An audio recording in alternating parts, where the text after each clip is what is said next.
Hello everyone, welcome to বঙ্গটুকি। আমি সবসময় চেষ্টা করি ট্র্যাডিশনাল কিছু রান্না আপনাদেরকে দেখানোর। তারই ধারাবাহিকতায় আজকে আমি আপনাদেরকে দেখাবো চাল কুমড়ো দিয়ে দেশি মুরগির ঝোল। যদিও অনেকের কাছেই রান্নাটা পরিচিত, কিন্তু আমি যে রান্নাটা আপনাদেরকে দেখাবো এটা সম্পূর্ণ অথেন্টিক ও ট্র্যাডিশনাল ওয়েতে রান্নাটা করা। সো পুরো রান্নাটা দেখার জন্য ভিডিওটি আপনাদেরকে পুরো দেখতে হবে। সো চলে যাচ্ছি রান্না। আমরা এখানে মাঝারি সাইজের একটা চাল কুমড়ো নিয়েছি। চাল কুমড়োগুলো ডুমো করে কেটে নিয়েছি। এবার একটা কড়াইয়ে 2 টেবিল স্পুন তেল দিয়ে নিচ্ছি। দিয়ে দিচ্ছি পরিমাণ মতো লবণ।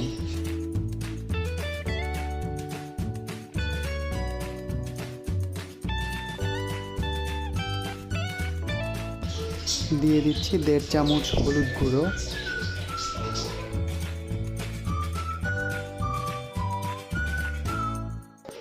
এবং সাথে দিচ্ছি 1.5 চামচ মরিচ গুঁড়ো।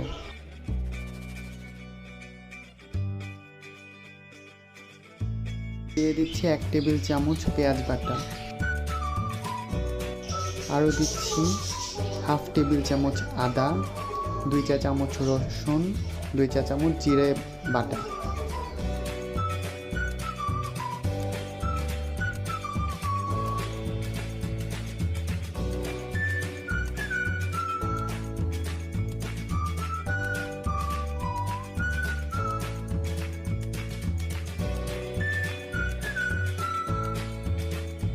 পাঁচ টুকরা লবঙ্গ, 4-5 টুকরা এলাচের গুঁড়ো এবং বড় সাইজের কিছু দারচিনি ভেঙে দিয়ে দিচ্ছি।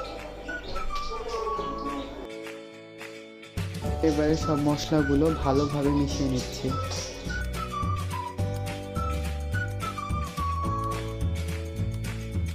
মশলা মেশানো শেষে আমরা এখানে 1.5 কেজি পরিমাণ মুরগির মাংস দিয়ে দিচ্ছি। আমরা আসলে এখানে দেশি মুরগি ব্যবহার করেছি। রান্নাটা আসলে আপনি ট্রাই করলে অবশ্যই দেশি মুরগি দিয়েই ট্রাই করতে হবে, তাহলে আপনি অথেন্টিক ফ্লেভারটা পাবেন। ভালোভাবে মিশিয়ে নেওয়া হচ্ছে।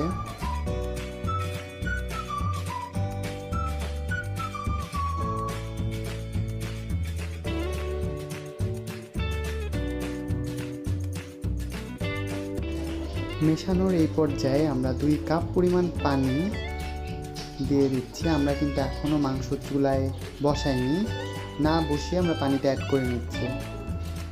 এবার ঢাকা দিয়ে ঢাকনা সহকারে আমরা চুলায় পুরো রান্নাটা বসাবো এবং লো ফ্লেমে রান্না করব 15 মিনিট।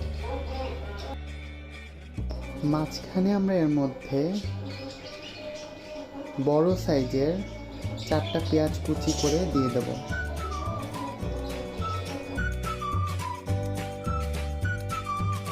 এই পর্যায়ে আমরা তেল উঠে আসা পর্যন্ত মাংসটাকে ভালোভাবে কষিয়ে নেব। মনে রাখতে হবে আমরা কিন্তু পুরো রান্নাটা লো আঁচে করব।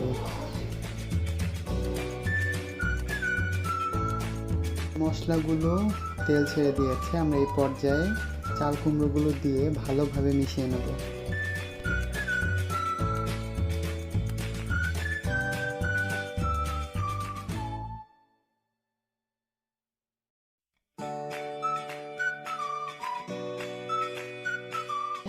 মেশানোর পরে নেড়ে চেড়ে রান্না করব ঢাকনা না দিয়ে আরও 3 থেকে 4 মিনিট।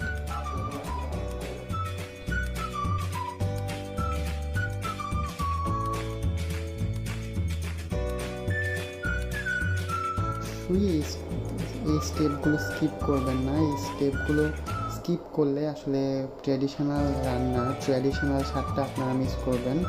তো চেষ্টা করবেন স্টেপগুলো ফলো করার। এখন আমরা ঢাকা দিয়ে এই অবস্থাতেই রান্না করব আরও 5 মিনিট। এবার ঢাকনা উঠিয়ে এর মধ্যে আমরা দিয়ে দেব পরিমাণ পানি।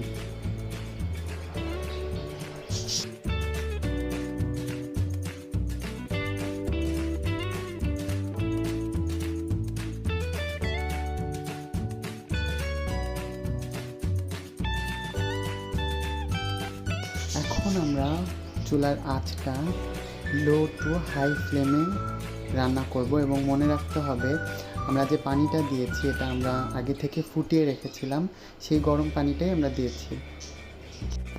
এবার চাল কুমড়োগুলো সিদ্ধ হয়ে আসা পর্যন্ত এবং উপরে তেল উঠে আসা অবধি রান্না করে নিলেই হয়ে গেল মজার, দারুণ সুস্বাদু ট্র্যাডিশনাল একটা খাবার, চাল কুমড়ো দিয়ে দেশি মুরগির ঝোল। অবশ্যই বাসায় রান্নাটা ট্রাই করবেন এবং কমেন্ট বক্সে জানাবেন আপনাদের এক্সপিরিয়েন্স। সবাই ভালো থাকুন। Do subscribe, please like.